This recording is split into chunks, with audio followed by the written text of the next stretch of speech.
Greetings, everybody. Welcome to the latest edition of the Physics Corner. I'm your host, Dr. Christopher Cirola. Today, we're taking a look at electromagnetic waves. Specifically, given an electric wave, what can we say about the corresponding magnetic wave or any of the other properties of the waves? That's what we're up to today.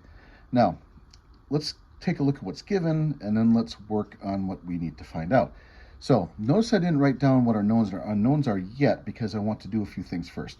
So our electric wave, notice it's a vector, it's already written above it.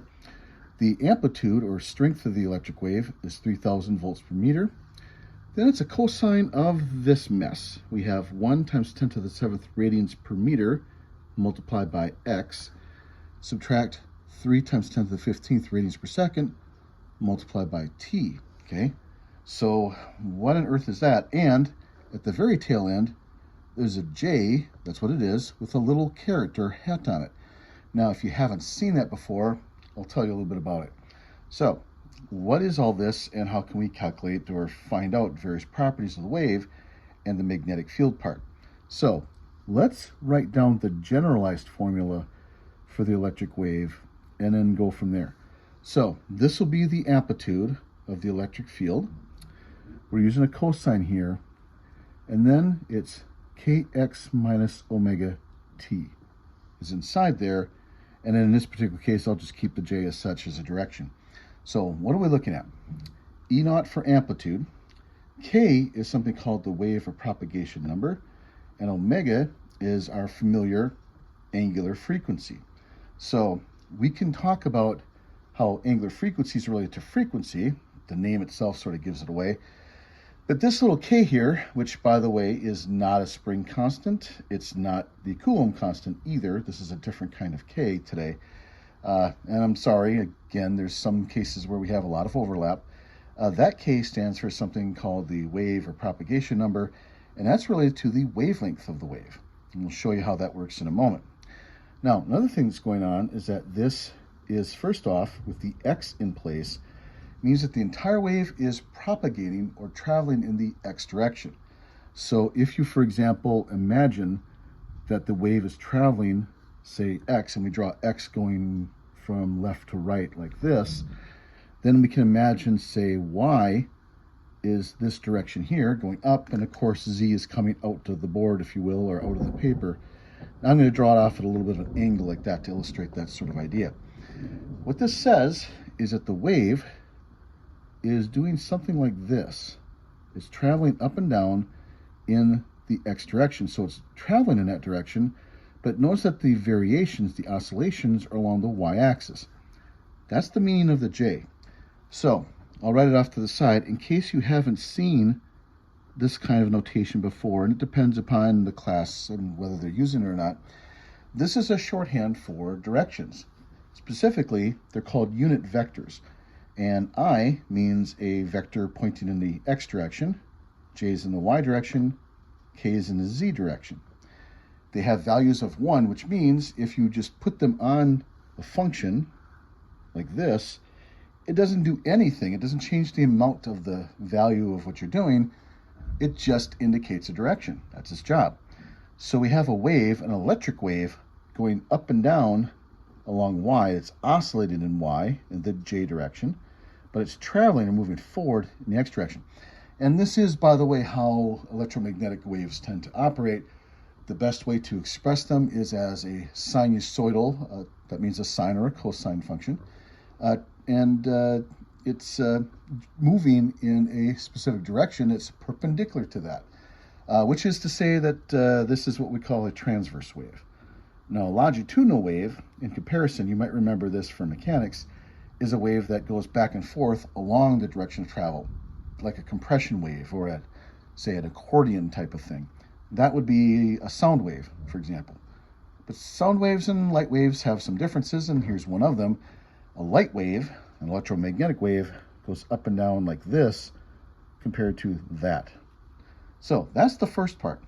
Second part is, if you have an electric wave of this form, the magnetic wave will have almost an identical form. So the magnetic wave, in comparison, it'll be B naught for its amplitude, right? And I'll show you how to calculate that in a moment. it's still a cosine. It's still kx minus omega t inside here, like that. But now the direction is a k vector along the z-axis. And that means our magnetic field would be traveling back and forth like this. So notice it's kind of off at an angle. This sort of picture here is meant to show that the magnetic field is coming out of the board, then into the board, then out to the board. So the magnetic field is oscillating back and forth. But if you look at that very carefully, back and forth like this is still at a right angle to that. So both the magnetic and the electric field components are at right angles not only to each other, but also their direction of propagation, the direction they're moving in. Okay? So to find the format of the magnetic field equation or formula, it's the same thing as the electric field with these two changes. Instead of electric amplitude, magnetic amplitude. Instead of one particular direction, another direction that's at a right angle to it, and both of these must be at right angles to this here. So x, y, z, like that. It has to be that way. There's no other choice. It doesn't work in any other way. All right, so with that in mind, let's calculate or find out the values of some of these quantities. So k and omega are already given, and so is E naught. So now that we've sort of talked about it a little bit, let's list our knowns and unknowns. So the amplitude of the electric field is 3,000 volts per meter. Okay, this number here is this propagation number k. That is 1 times 10 to the positive 7th radians per meter. It's not radians per second. Notice the units. It's radians per meter. Over here is omega, and that's 3 times 10 to the 15th, and that is in radians per second, as is usually the case for angular frequency. There's one more item. It's not written anywhere here, but it's going to come in handy, and that's the speed of light itself. 3 times 10 to the 8th meters per second. Okay. Then our unknowns will be the amplitude of the magnetic field. We'll call that B naught for that case. Related to this K number is our wavelength, and so that's a question. And of course, related to angular frequency is good old-fashioned frequency. Now, we've already talked about the direction, so that's not strictly an unknown, but that was also something we figured out. Okay. So, in order to find these three items, we need some formulas that relate this to this, and this here, and this to here. You already know the omega one. Let's do the others. So, one of the equations look like this. The electric field, E naught, is equal to the speed of light multiplied by the magnetic field, B naught, or their amplitudes like that. And if we flip that around, magnetic component is equal to electric component divided by speed of light. Okay. Now, which, by the way, looks kind of interesting. Speed of light's a big number, right? So this is electric field divided by speed of light. So that means the magnetic field amplitude will look like a smaller number. Here's something to kind of watch out for that. First off, they're different units. So it's not strictly fair to compare, say, quote-unquote, the size of the electric field number to the size of the magnetic field number. They're measuring different things, okay? It's not just apples and oranges, it's apples and elephants. They're really not related in any sense unit-wise. And so it's not a fair comparison. So it's not strictly correct to say the electric field is bigger than a magnetic field, even though the numbers could be larger, okay? Second thing is, if you get into the details, which we're not doing here, and talk about the energy density, how much energy is carried per unit volume for electricity versus magnetism, in that case, they do or are equal to each other. So in energy terms, you would find that would work out. So the electric and magnetic field parts are equivalent. They give you the same oomph, so to speak. Let's go back to our calculation. So 3,000 volts per meter. And of course, speed of light is 3 times 10 to the 8th meters per second, right? So we know that. 3 times 10 to the 3rd, 3 times 10 to the 8th. The 3's cancel, 1 over 1 to the minus 5th. So 1 times 10 to the negative 5th Teslas.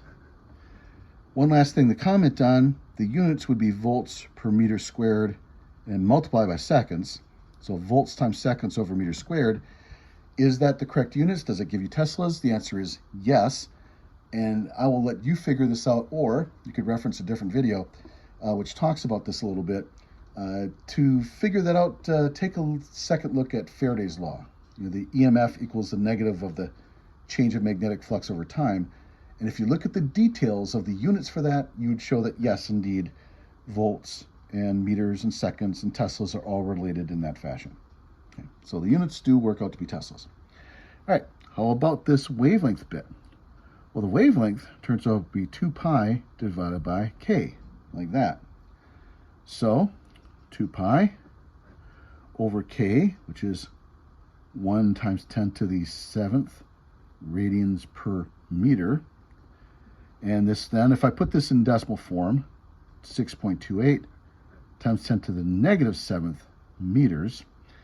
Because wavelength is a straight up distance, we drop the radians from it. And that would be our answer. If this helps, if I turn it into nanometers, which is kind of a common way to express light wavelengths, then that was what you get.